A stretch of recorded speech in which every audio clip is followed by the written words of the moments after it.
Hi, Sandra. Hope you're doing great. I got the new book in, and so far I like what I'm seeing in this. So this is Adult Piano Adventures Course 2 or Level 2. So this is a just like the one that you've been using. This is a lesson and theory book combined into one. That's why it's so thick. But anyway, I thought I would walk through some of the contents of this book with you so that you can let me know next time what you think of this one or if we should look for another one. I think that, well, so far what I've seen, this has a lot of familiar songs, which is good. Actually, let me lower this down so that's really tiny print. Okay. Didn't mean for it to go down that much, but that works actually. Oh yeah, that's good. Okay. And then I'll obviously show you some of the actual music as well. And if there's time, I can maybe play some of the songs. Um, I mean, that's still pretty hard to read. It's kind of, well, I'll read through it. Okay, some of these are probably real. Okay, O Sole Mio is a real song. But anyway, Mockingbird, I'm not sure about. Sloop John B, I noticed this one. I don't know if that's originally like a folk song or what. I mean, I only know the Beach Boys recording of that one, but I thought it was kind of cool that they had Sloop John B in there. Um, let's see here. We got The Lion Sleeps Tonight, a classic. I believe Allegro in F major is also like a well-known classical piece. Actually, let me look at that one. Maybe you recognize that title. So it's page 36. Okay.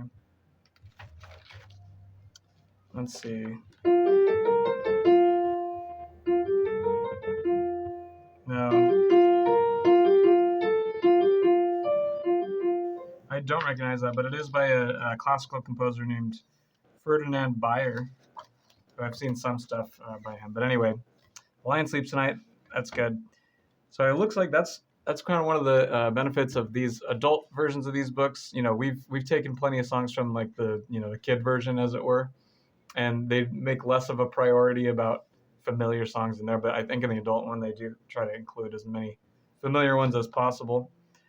But you can of course see there are also songs, here and there that are not ones that you'd recognize, but they are ones that will help you, learn skills that you're going to need to play more complex ones that you do recognize, and they're usually pretty short. So let's see what else is in here.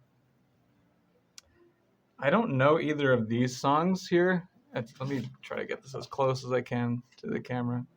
I don't know these songs, but something strikes me as them being songs from something well known. I don't know. I mean, they both seem sort of familiar, but let's see here. Okay, Gavotte, I think, is also a classical piece. Let me look at that one. That's page 57 here. Let's see. Some of these are just, like, maybe you wouldn't necessarily recognize them, but they're in a very clear, like, style.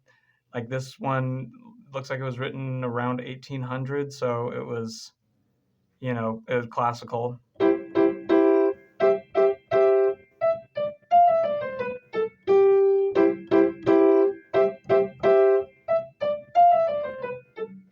So you'll have to let me know if you know that one. Probably not, because I don't know. I don't know if I ever heard that, but anyway. Okay, we got Swing Low, Sweet Chariot on the next page after that. That's good. Um, let's see. Actually, let me play that one just so we get a feel for what the difficulty level is like in this book. It's definitely easier than the hardest songs in the book you have now, but harder than a lot of that book. So I think it's a good level, but okay. So I'll kind of, back the camera up here. Let's see. I'll just kind of vaguely aim it over here, I guess. I'll just move it. Why not? Okay. So I'll play through a bit of this just as an example.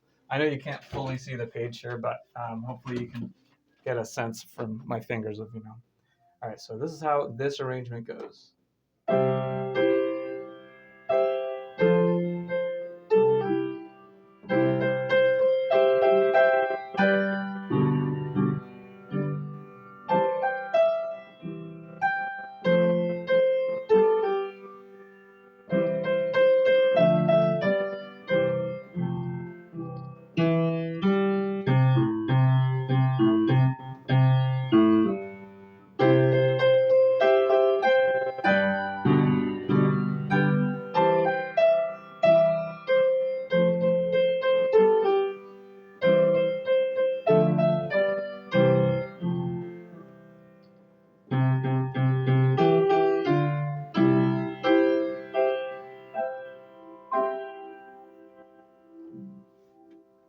That's honestly harder than I thought it was going to be. There were more, um, chord jumps than I was expecting. So even though this one is easier than the harder songs that we've been doing lately, it's by no means easy. So it will still challenge you, but this is like in the middle of the book, so it will start you off a little bit slower, which I think is a good thing to, yeah, with piano and music in general, you know, rather than there being a quantity versus quality trade-off, it's actually the higher the quantity, the higher the quality also, because let's say that you're doing, you're able to get through 10 songs in just a few weeks or something, right? So you have a lot of songs, but also because they're easier, each one is higher quality than, one really hard song would be, or one or two or three really hard songs would be. So it's actually the best strategy is to have lots of material that you can do, at like 90% proficiency rather than, small amounts of material that take a really long time or are really difficult. Okay, let's see. Now, that's not to say that the songs we've been doing are taking a super long time, right? It's just a couple weeks or whatever. But just as an example, right? If you wanted to do like a Beethoven sonata, you'd probably be better off learning lots of smaller songs first before beginning to tackle Beethoven sonata. So I like that kind of approach to this. Okay, I'll just keep the camera there because I know it's hard to read the table of contents anyway. So I'll just kind of read out which ones I see that look familiar. The water is wide, I think, is a spiritual. I'm not sure. That one's in there. We have Deck the Halls. I think we've done a version of that. Kumbaya, we've definitely done that. Theme from, I'm not sure how you pronounce this, but it's by Rimsky-Korsakov. Oh, interesting. I know that's going to be a classical one, but in my red convertible, that sounds vaguely right. All right, we have Auld Lang Syne. I think we did that one recently, actually. Okay, and then we get to Unit 8, which is the theory of minor scales here. The first thing we have is Sakura, which I know is like a Japanese traditional song.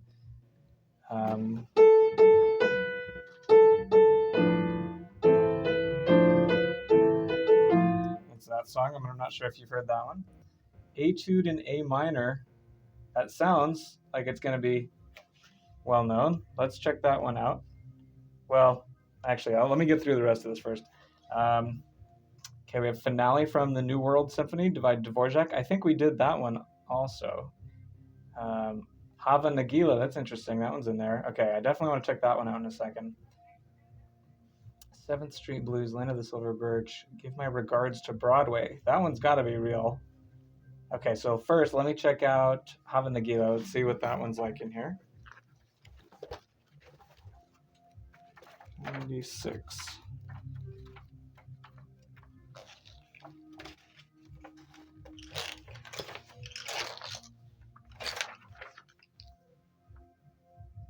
Oh, you know what? We did not do Finale from the New World, actually. I don't think. This is a different part of that I was thinking of. This one goes like this.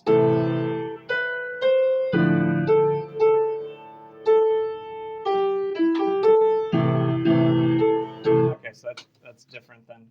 But yeah, that's classical right there. And the one I wanted to look at was Hava Nagila, so let's see. Okay, so let me play a little bit of this one for you. Yeah, I mean this is not easy. It's not super hard, but okay, let's try it.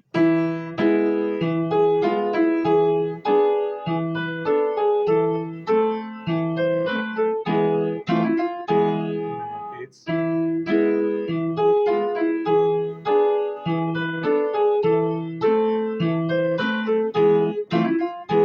Sorry, then second ending, so it goes.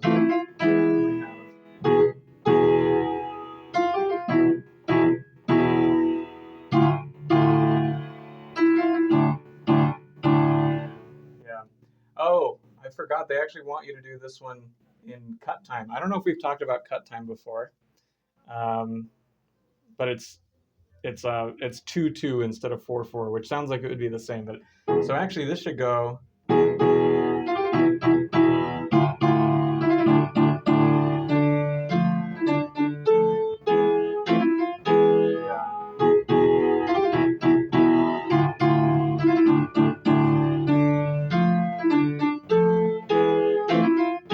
can see this one's not trivial by any means.